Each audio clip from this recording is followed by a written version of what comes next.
A little bit of freedom. Alright guys, so if you're watching this video, you already know what I'm up to. I bought it last night, had it towed to my parents' house, and we're gonna go there now and check it out. I didn't get to see much of it. It was raining, it was dark. I have the title for it, so let's go see what it is. Ready for the big reveal? Ready for the big reveal? Dun dun dun. Okay, so I washed it up a bit, and I was doing some automotive archaeology here, and so a lot of the parts are here, most in the back seat. Missing the radio, the black interior, the seats are shot. This thing has 140,000 miles on it, and the best thing I found was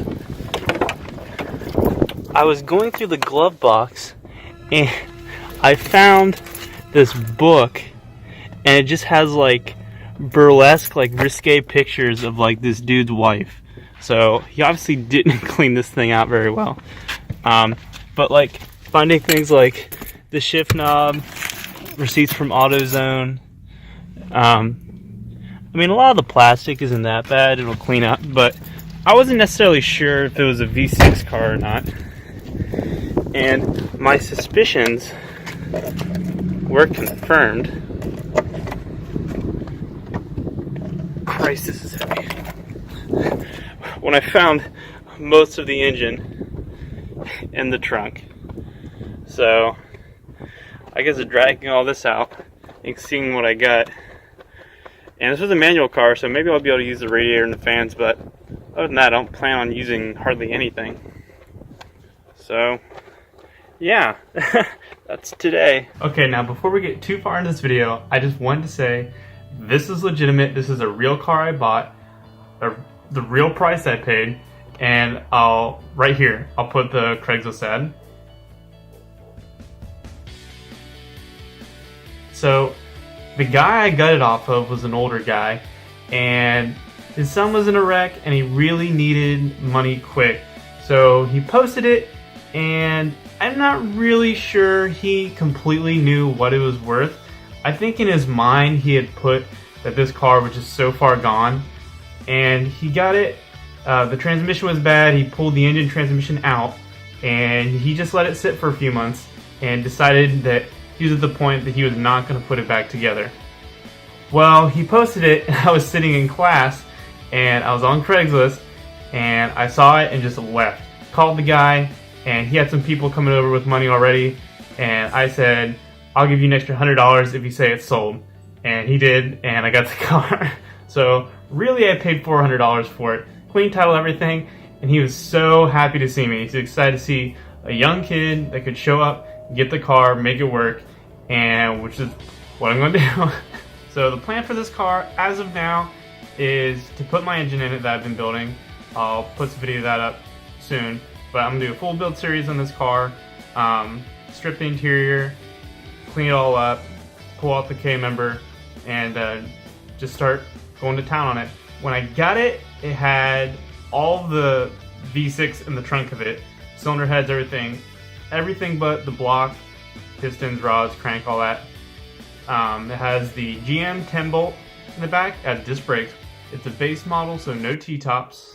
And it has the ground effects package.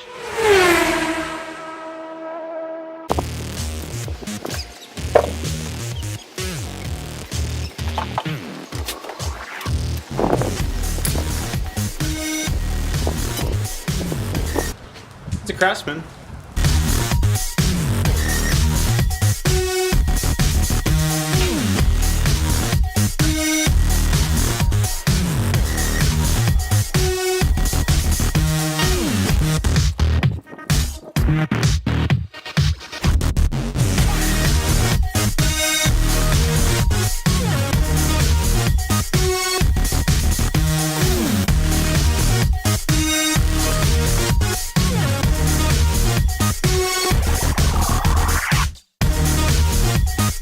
These things are tiny and weigh like crazy.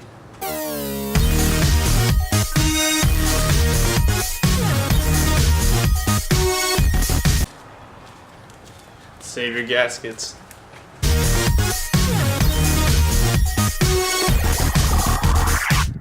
Alright, let's do a little bit more of an in-depth tour since I spent hours and hours cleaning this thing, seemingly getting nowhere. So, most everything's here. I found this cool little cup holder. Now, mind you, I've never even been in one of these before. I've seen them, but it's cool. Back seat. Everything's still a little dirty. There's weird stains on the seats. The seats are mismatched, and almost all that's gonna go. More importantly, let's look underneath the hood. And the door is shut. Great. Which is awesome. It looks like someone tried to pry up my emblem at some point. This hood weighs way too much. So, a lot is here. The sway bar is unhooked. I don't know if the V6 subframe is the same. I have to figure that out. The brakes build pressure, so it seems they work. That weird reservoir. I have to figure out what works in this car, what I can power up and all of that. So that should be my next task. But so far so good.